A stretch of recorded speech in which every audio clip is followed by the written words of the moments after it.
இங்க லோக்கல் பஞ்சாயத்து இருக்கும். இந்த மாதிரி ஏதாவது ஒரு விஷயம் இங்க எதுவுமே இல்லையா? பஞ்சாயத்து எல்லாமே இருக்குதுங்க. ஏன்னா இருந்தாலும் யாரு வந்து அந்த கிராமத்தை எங்களுக்கு என்னன்னே தெரியல. எப்படிதான் எங்களை கண்டுக்கிறாங்களேன்னே தெரியல கவர்மெண்ட். அப்ப அந்த பஞ்சாயத்துல நான் எனக்கு ஒரு வீடு சாங்ஷன் ஆகணும்னா பஞ்சாயத்து தலைவருக்கு 30,000 40,000 கொடுக்கணும். அப்படி கொடுத்தா தான் எனக்கு வீடே சாங்ஷன் பண்ணி தர்றாங்க. இல்லைன்னு தர்றதில்ல. ஆனா நாங்க சம்பாதிக்கிறது வந்து 10 நாள் காசு. அந்த 10 நாள் காசு என்னக்கா எத்தனை 5,000 ரூபா தான் சம்பாதிச்சுக்கிறோம். 5,000 ரூபா சம்பாதிச்சு மாதம் பூரா தள்ளணும்னா பயங்கரமான ரிஸ்க் ஆயிருக்கு. எங்களுக்கு மெயின் பாயிண்ட் என்னன்னாக்கா எங்களுக்கு வந்து மயானம் வேணும்.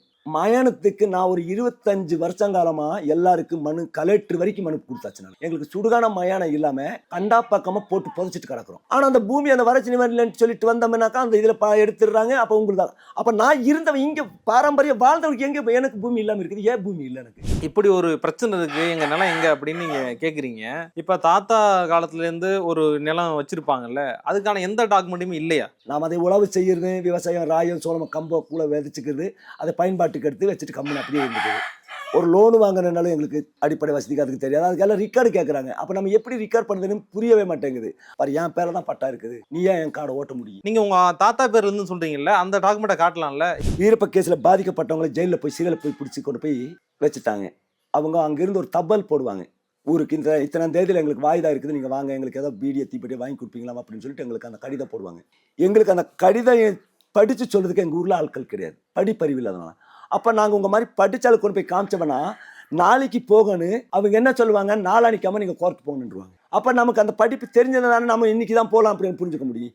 அப்போ நாளானிக்கு போனோம்னா அந்த வாய்தை வந்திருக்க மாட்டாங்க. நாங்கள் அப்படியே திரும்பி ரிட்டர்னாக வந்திருக்காங்க. அந்த மாதிரி எத்தனை டைம் நம்ம அவதிப்பட்டுக்கிறோம்.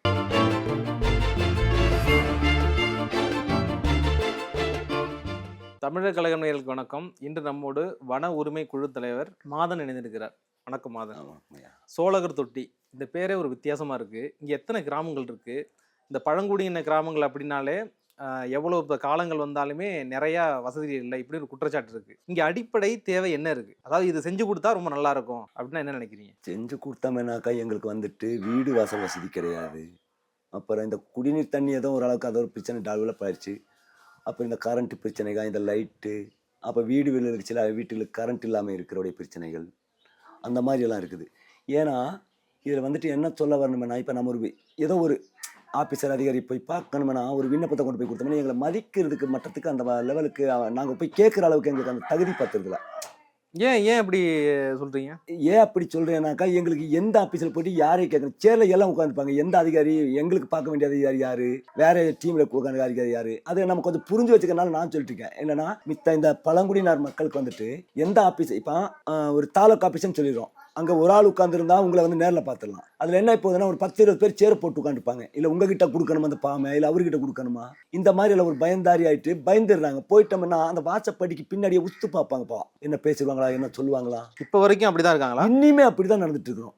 ஏன்னா இனிமே அப்படி நடந்துட்டு இருக்கிறோன்னா எங்களுக்கு படிப்பறிவு தெரியாது, நாட்டோடைய வில்லேஜுடைய இதே தெரியாது. நம்ம அந்த காட்டிலேயே வாழ்ந்து பாரம்பரியம் இருந்து வந்தவங்க அந்த இதில். இப்போ படித்த பிள்ளைங்க படித்த பசங்க மட்டும்தான் ஆஃபீஸுக்கு போகணும், இப்படி தான் பேசணும் அப்படிங்கிறத இப்போ தான் ஒரு 2015 இருந்து தான் அந்த பிள்ளைகள், இப்போ இருக்கிற காலகட்ட பிள்ளைகள் தான் அந்த வழிமுறையில் வந்துட்டு இருக்காங்க. அதுக்கு முன்கூட்டி இருக்கிற ஆட்கள் எல்லாமே, எங்களுடைய வயதான ஆட்கள் எல்லாமே என்ன நடத்துறாங்கன்னாக்கா, ஒரு ரேஷன் கார்டு வாங்கணும், இல்லை ஒரு வீட்டு மனை பட்டா, ஏதோ ஒரு பொருளாதாரம் ஒரு கவர்மெண்ட்லேருந்து ஒரு சலுகை அடிப்படை வசதி வந்துக்கிறதுனால அவனுக்கு ஊரில் வந்துட்டு சொல்கிறாங்க தான், கவர்மெண்ட்டை யாரோ ஒருத்தர் ஒரு தகவல் வரும், இந்த மாதிரி உங்களுக்கு எல்லாம் அடிப்படை வசதி இருக்குதுன்ட்டு. அது எங்கே போகணும், எங்கே போய் சேர்க்கணுன்றது யாருமே வந்துட்டு எங்களுக்கு வழிகாட்டுறதுக்கு வாய்ப்பே கிடையாது. இப்போ நீங்கள் வந்து வன உரிமை தலைவராக இருக்கீங்க. இங்கே இந்த கிராமத்தில் நடக்கிற பிரச்சனை உங்களுக்கு தெரியும். முக்கியமாக அடிப்படை தேவைகள் அப்படின்னு இருக்குல்ல, இப்போ இங்கே நமக்கு இது இருந்தால் ரொம்ப நல்லா இருக்குன்றீங்கல்ல, இதெல்லாம் அங்கே பேசும்போது அவங்க என்ன சொல்கிறாங்க?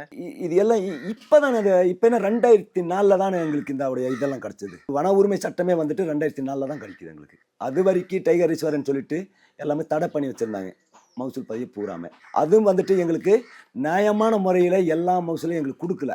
எங்களுடைய நெல்லிக்காய், சீமர், பில்லு, கடுக்கா அந்த மாதிரி விற்பனை பொருளாக கொடுத்துருக்காங்க. எங்களோட சேகரிப்பு பொருள் இருக்குது, நம்ம உணவாக பகிர்ந்து சாப்பிட்ற பொருள் இருக்குது, கீரை வகைகள், கலங்கு வகைகள், அந்த மாதிரி இருக்குது. அது எல்லாமே கொடுத்துருந்தாங்க. இன்னும் அதோடைய நடைமுறைக்கு இன்னும் வரல. அது எப்போ தரப்போறாங்கன்னு அதுவும் தெரியல எங்களுக்கு. அது ஒரு விஷயத்தில் இருக்குது. அப்போ அது போக சில ஆட்கள் எல்லாமே நாங்கள் கஷ்டப்பட்டுட்டு, நான் ஒரு 20 ஆண்டு காலமாக, ஏன்னா எங்களுக்கு எல்லாம் சொந்த நிலம் கிடையாது. இங்கே எல்லாருக்குமே ஒரு 8 பேருக்கு 10 பேருக்கு என்னமோ சொந்த நிலங்கள், ஒரு 5-5 ஏக்கரா 4 ஏக்கர் அந்த அளவுக்கு இருக்குது. அது பட்டா பூமி. மித்தவங்களுக்கு ஒரு தரிசு நிலம் கவர்மெண்ட்டில் கொடுத்தது. அது பீமா இல்லை, ஒன்றும் இல்லை, அதை அப்படியே ஓட்டிட்டு காலத்தை ஓட்டுக்கிறோம். நாளைக்கு எந்திரிச்சு போங்கனாலும் எந்திரிச்சு போயிடணும். ஒரு அடிப்படை வசதிங்கிறத வருது. அந்த மானாவாரி இதில் வந்துட்டு நீ வறட்சி நிவாரணத்தில் தரங்கிறாங்க பாருங்க. அது எங்களுக்கு நாங்களும் 2 ஏக்கர் தான் ஓட்டிட்டு இருக்கிறோம். அதில் எந்த உடைய நமக்கு யானை வந்து மேஞ்சாவோ பன்னி மேஞ்சாவோ இல்லை மழை காரணத்தினாலேயே அந்த வெள்ளாமை அழிஞ்சு போனாவோ நாங்கள் யாருக்கிட்ட போய் சொல்றதுக்கு எங்ககிட்ட ரெக்கார்டு கிடையாது. கவர்மெண்ட் என்ன கேட்குது, ரெக்கார்டு கொடுங்கிறாங்க. அப்போ நம்ம யாருக்கிட்ட போய் ரெக்கார்ட் பண்ண முடியாது. அப்போ நீங்கள் தான் இது யார் ஒட்டுருக்காங்க, யாருடைய பேர் இருக்குது என்று நமக்கு எழுதி வாங்கி. இப்போ ரெக்கார்டு கொடுக்கல அப்படின்னா கவர்மெண்ட் கேட்குறாங்களா ரெக்கார்டு வேணும்னு? இங்கே லோக்கல் பஞ்சாயத்து இருக்கும், இந்த மாதிரி ஏதாவது ஒரு விஷயம் இங்கே எதுவுமே இல்லையா? பஞ்சாயத்து எல்லாமே இருக்குதுங்க. ஏன்னா இருந்தாலும் யார் வந்து அந்த கிராமத்தை எங்களுக்கு என்னன்னே தெரியுது, எப்படி தான் எங்களை கண்டுக்கிறாங்களேன்னு தெரியல. கவர்மெண்ட்டு இங்கே இருக்கிற ஆட்கள் அரசியல் இந்த இங்கே உள்ள லோக்கல் கவுன்சிலர் யார் வந்தாலுமே ஊரில் அந்த எலெக்ஷன் டைம் அந்த ஓட்டு டைமுக்கு மட்டும் தான் வருவாங்க. இப்போ திருப்பி நீங்கள் ஓட்டு கேட்க வரும்போது கேட்க மாட்டீங்களா? அவங்க ஓட்டு போட்டால் எங்களுக்கு இவ்வளோ பிரச்சனை இருக்குது, ஏன் பண்ணி கொடுக்கல அப்படின்னு கேட்க மாட்டீங்களா? அது கேட்கறதுக்கு எங்கள் ஆளுகளுக்கு பயம். அவங்க கேட்கறதில்ல. வந்தவனுக்கு யார் வர்றாங்களா உங்களுக்கு. இப்போ நான் ஒரு பக்கமாக திரும்பிட்டு நீங்கள் ஒரு பக்கமாக திரும்பி ஓட்டு போடுவோம். ஆனால் ஒன்றா சொல்லுவோம், நீங்கள் தான் இவங்களுக்கு தான் ஓட்டு போடணும்னா பேசும்போதெல்லாம் ஒன்றா பேசிக்கிறோம். ஆனால் ஓட்டு போடும்போது யாருக்கு எப்படி போடுறாங்களே மக்களுக்கு தெரியாது பாவம். அந்த மாதிரி ஒரு பிரச்சனை இது.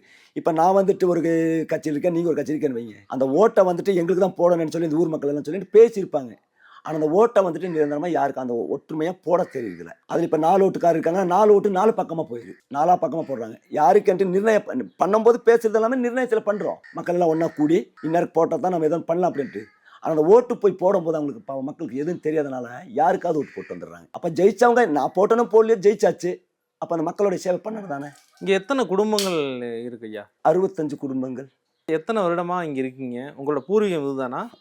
எங்களோட பூர்வீகம் வந்துட்டு எங்களுடைய அம்மாவுடைய அப்பாவுடைய பூர்வீகம் இதுதான். என்னுடைய பூர்வீகம் வந்துட்டு பாளைப்படகம், எங்கள் அப்பாவுடைய பூர்வீகம். எங்கள் அம்மாவுடைய அப்பா வந்துட்டு சின்னதுலேயே நீங்கள் வேண்டாம் அங்கே இருந்தால் ஆகாதுன்னு சொல்லிட்டு எங்கள் அம்மாவையே இங்கே கூப்பிட்டு வந்து அப்புறம் இங்கேயே நம்ம எல்லாருமே இதாகிட்டு நம்ம இங்கேயே இருந்துட்டோம். நம்ம அந்த காலத்துலேருந்து எனக்கு ஒரு 49-50 வயது ஆகுது எனக்கு. பழங்குடியின மக்கள் அப்படின்னு நம்ம பார்க்கும்போது நிறையா விஷயங்கள் வந்து இப்போ சொல்லுவாங்கள்ல, டெவலப்மெண்ட் இல்லாமல் பேச தெரியாமல் மக்களை மனுஷனை பார்த்தா பயப்படுவாங்க, இப்படிலாம் ஒரு விஷயம் இருக்குது. ஆனால் இங்கே வந்து பார்க்கும்போது ஒரு சைடில் கொஞ்சம் வீடுகள் நல்லா இருக்குது, ஒரு சைடு வீடுகளே இல்லை, இப்படி ரெண்டும் கலந்த மாதிரி தான் இருக்குது பார்த்த வரைக்குமே. அப்போ இங்கே வந்து அடிப்படையாக ஒரு விஷயம் இருக்குல்ல, இப்போ ஆண்களுக்கோ பெண்களுக்கோ இங்கே இருக்கிற ஒரு பிரச்சனை இருக்குல்ல, இது வந்து கண்டிப்பாக வேணும், இது இல்லாமல் நாங்கள் வாழ்கிறதே ரொம்ப கஷ்டமாக இருக்குது அப்படின்னு சொல்கிற விஷயம், சொல்கிற பிரச்சனை என்னவா இருக்குது? அந்த மாதிரி சொல்கிற பிரச்சனைனாக்கா எங்களுக்கு வீடு வாசல் பிரச்சனை தான் முக்கியமான ஒரு பாயிண்ட் இல்லை. ஏன்னாக்கா அந்த வீடு பழுது போய் எல்லாமே இத்து போனாலுமே யாரும் வந்து கண்டுக்க மாட்டாங்க. அதனுடைய பட்டாவாக எதோ கொண்டு போயிட்டு ஒரு பஞ்சாயத்து ஆஃபீஸில் கொண்டு போய் அவர் பதிவு பண்ணாலுமே அதை வேறு பக்கம் தான் திருப்பி மாற்றி கொடுக்க போகிறாங்க. போக எங்களுக்கு அதனுடைய சலுகைகள் எதையும் பயன்படுத்துறதில்ல. இல்லை பயன்படுத்துறதுனா அங்கே உங்களுக்கு கவர்மெண்ட்டில் கொடுக்குறாங்களா, இங்கே வந்து சேர்றது இல்லையா? கவர்மெண்ட்டில் கொடுத்துருது. கவர்மெண்ட்டில் எந்த பிரச்சனை இல்லை. கவர்மெண்ட் அங்கேருந்து கொடுக்குறது வந்துட்டு சோழதுறை எங்கே கொடுத்துருது. நீங்கள் நிர்வாகி பண்ணுற பாருங்கள், அந்த நிர்வாகிகள் வந்துட்டு சரிமுறையான நிறைய முறையில் கொண்டு வந்து சேர்க்குது. இப்போ என் வீடு ஒரு வீடு கட்டணும்னு சொன்னோம்னா எனக்கு கவர்மெண்ட்லேருந்து வீடு சாங்ஷன் ஆகிடுதுங்க. அப்போ அந்த கவர்மெண்ட்லேருந்து வீடு சாங்ஷன் பண்ணால் ஒரு 2 லட்சமோ 2 லட்சமோ நட்டிப்பா. அது அப்போல்லாம் வந்துட்டு 1.5 லட்சம் 75,000 அப்படி இருந்துச்சு அந்த பழைய காலத்தில். இப்போ வந்துட்டு 2.40 என்னமோ. அந்த 2.40 என் கையில் வந்து சேருது வந்துட்டு 1.80 தான் வந்து சேருது. அப்போ இங்கே அந்த பஞ்சாயத்துக்குள்ளே இருக்கிறவங்கள அவங்களே கொஞ்சம் பிரச்சனை தர்றாங்க. அப்போ அந்த பஞ்சாயத்தில் நான் எனக்கு ஒரு வீடு சாங்ஷன் ஆகணும்னா பஞ்சாயத்து தலைவருக்கு 30,000 40,000 கொடுக்கணும். அப்படி கொடுத்தா தான் எனக்கு வீடே சாங்ஷன் பண்ணி தர்றாங்க, இல்லைன்னு தர்றதில்லை.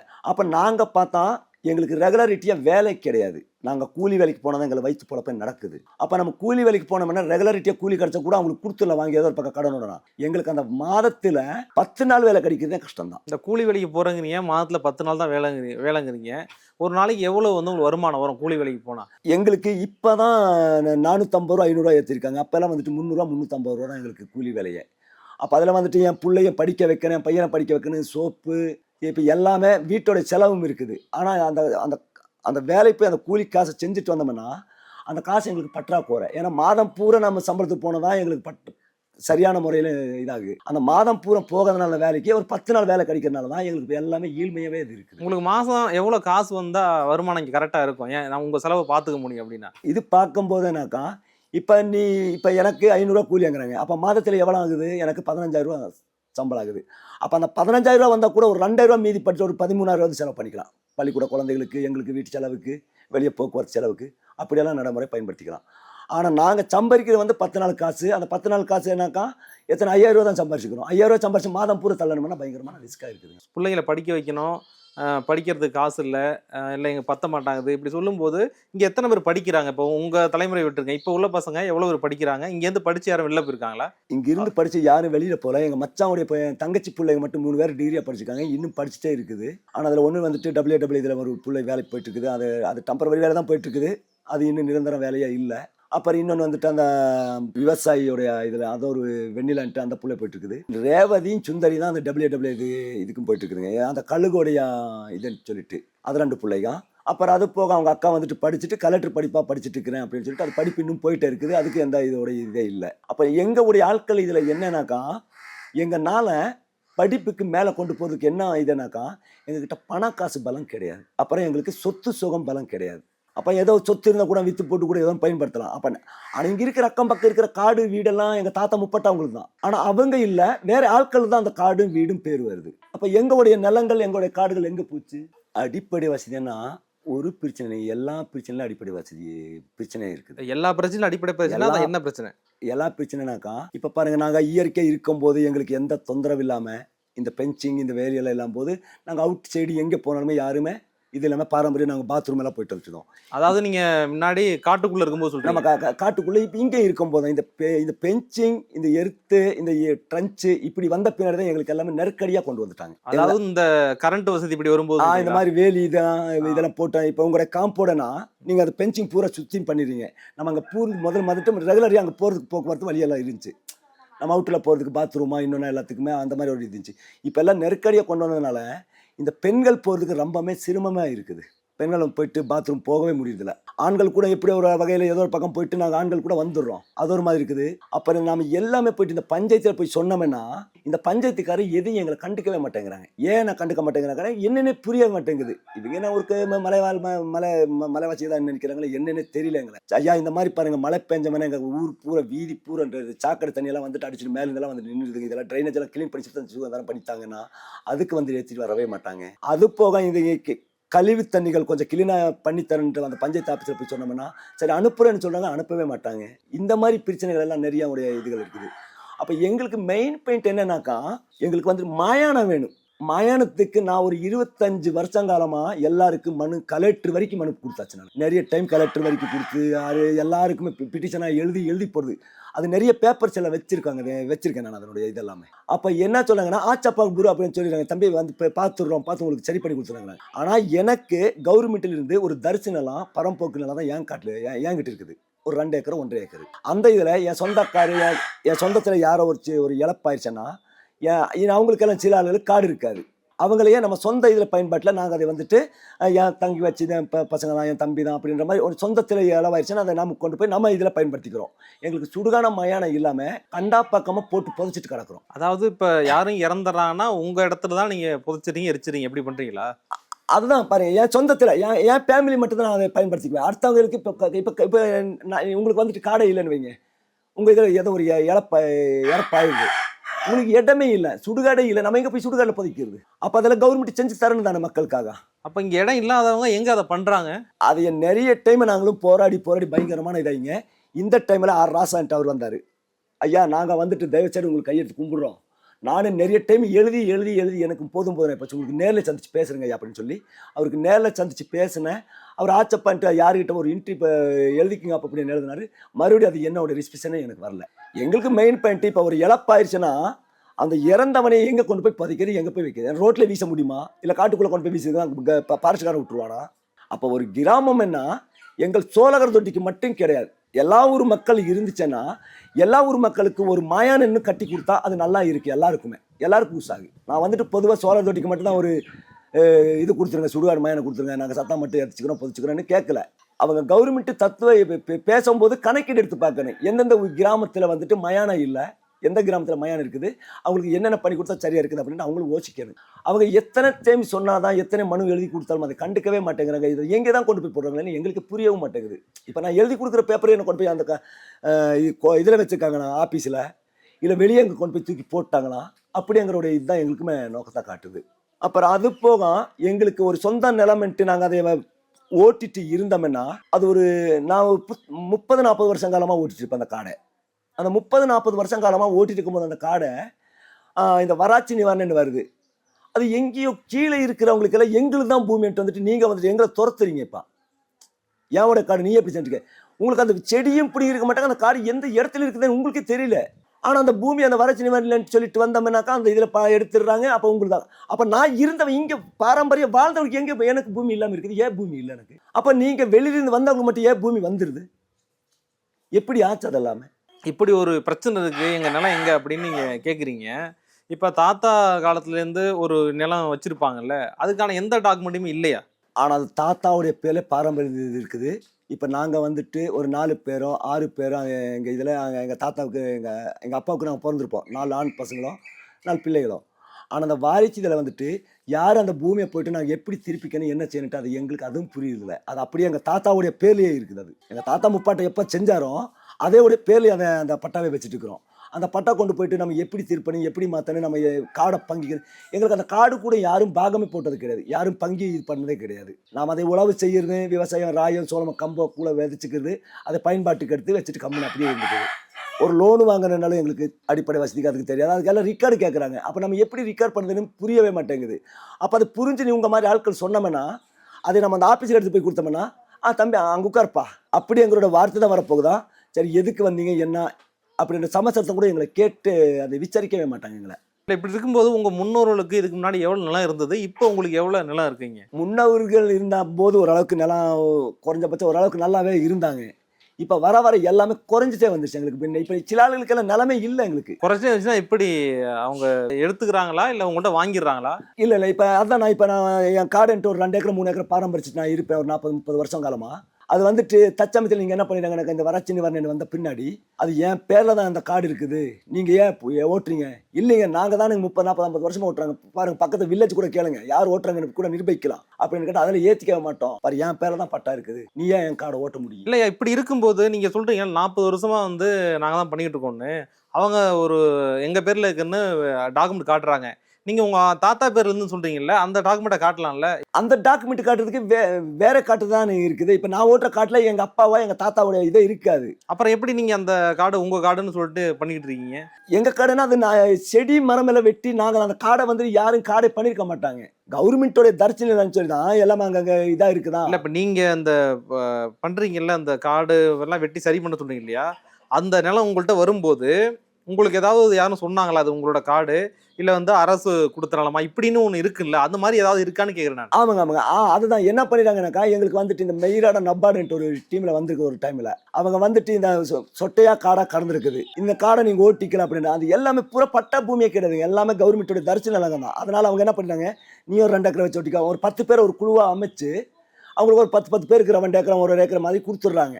அதே நாங்கள் ஒரு 40 ஆண்டு காலமாக அதை ஓட்டிகிட்டே இருக்கோம். 40-50 ஆண்டு காலமாக ஓட்டிட்டு கவர்மெண்ட் சொன்னது பிறகு நீங்கள் பண்ண இடம் தான் அது. அதை மெயிலோட போய் ஏதோ ஒன்று சொல்லிட்டு அந்த நபர் சொன்னதுனால தான் அதை பண்ணுறோம். நீ இதை வச்சுக்க அதை வச்சுக்கன்னு சொல்லி பங்கிட்டு இப்போ ஓட்டுறோம். அது அப்படியே ஒரு 40 ஆண்டு காலமாக ஓட்டுற வரைக்கும் எந்த பிரச்சனையும் இல்லை. நம்ம ராய் விளையும், கொள்ளு போடுவோம், உச்சல் போடுவோம், எதையும் விளைஞ்சிட்டு நம்ம இருக்கிறத எடுத்துகிட்டு வந்துட்டு நம்ம ஜீவனத்துக்கு காலத்தை ஓட்டிக்கிறோம். அப்புறம் அது போக இப்போ இடைவேளையில் வந்துட்டு என்ன பண்ணுறான், இப்போ நான் ஓட்டுக்கிற காடு என்கிட்ட பட்டா இருக்குது, என்கிட்ட எல்லாமே அத்தாரிட்டி வச்சுக்க, உனக்கு யார் ஓட்ட சொன்னது காடுனா நீங்கள் எப்போவோ இது நான் காடு செய்யும் போது நீங்கள் தகராறு பண்ணிக்கணும் வந்துட்டு, இல்லை அந்த மரமோ செடியை வெட்டி அழிக்கும் போதாவது எங்களை வந்துட்டப்பா என் காடு ஏன் சாமி நீ இப்படி பண்ணிட்டு இருக்க அப்படின்னு கேட்டால் கூட பரவாயில்ல. இல்லை அவங்க அப்படி உங்களுக்கு காட்டி விட்டாங்களே இது உங்கள் காடு நீங்கள் பண்ணிக்கலான்னு, நீங்கள் 40 வருஷம் பண்ணிட்டு இருக்கீங்க.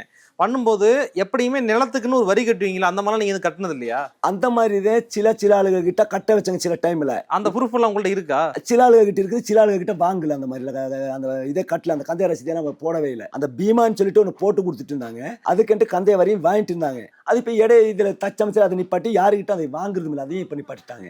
அப்போ அது போக கவர்மெண்ட்டில் இருந்துட்டு மக்களுக்கு வீடு கட்டி கொடுக்கணும்னு சொல்லி கவர்மெண்ட் வந்துச்சுன்னா அந்த வீடை வந்து என்ன பண்ணாங்கன்னாக்கா அந்த வீடை சரியான முறைப்படியில் அவங்க கட்டி தருக்கு அங்கே உண்டான பணம் தருதுல. அது இப்போ பாருங்க, இப்போ கூட 9 வீடு கொடுத்துருக்காங்க. இப்போ ஒரு 4 வீடு தான் ஸ்டடியில் இருக்குது, 5 வீடு முடங்கி கிடக்குது. ஏன்னா அவன்கிட்ட கூலி வேலைக்கு போனதான் அவனுடைய வயிற்று பழப்ப. அவனுக்கு வந்துட்டு வேலை ரெகுலாரிட்டி இல்லைனா ஒரு ஆஃபீஸ் வேலையா ஒரு கவர்மெண்ட் ஜாபுக்காக போனதான் அவனுக்கு சம்பளம் வரும், அந்த சம்பளத்தை வச்சு அதை இதை பயன்படுத்திக்குவான். இவன் செய்யறதே 10 நாள் வேலை இல்லைன்னா ஒரு 12 நாள் வேலை தான் கிடைக்குது கூலி வேலை. ஆனால் மாமூல தோட்டத்து வேலைக்கு போய் சேர்ந்துட்டோம்னா அவங்க கிட்ட கம்மி கூலி தான், ஆனால் ரெகுலராக போகணும். இப்போ அந்த மாதிரி இப்போ அந்த எவ்வளோ காடு இருக்கு உங்களுக்கு? அந்த இப்போ இருக்கிற காடு எவ்வளோ முன்னாடியோட இப்போ நிறைய எடுத்துட்டாங்களா உங்கள்ட்ட? சொல்கிறீங்கல்ல பட்டா வந்து இது மாதிரி காட்டி பறிச்சுக்கிறாங்க அப்படின்னு. இப்போ எவ்வளோ இருக்குண்ணா? அது மாதிரி உங்கள்ட்ட எவ்வளோ இழந்திருக்கீங்க? ஒரு 6 5 வருஷத்துக்கு முன்னாடி கூட துப்பாக்கி தாயா ஒரு காடை வச்சிருந்தாரா, அந்த காடு கூட இப்போ இழந்துட்டாங்க. இப்போ என்ன ஒரு 6 வருஷமா 7 வருஷமா ஆகுது அந்த காடை இழந்து. 5 ஏக்கர் காடு 3 பேர் விட்டுருந்தாங்க. அது யார் வந்து வாங்குறாங்க?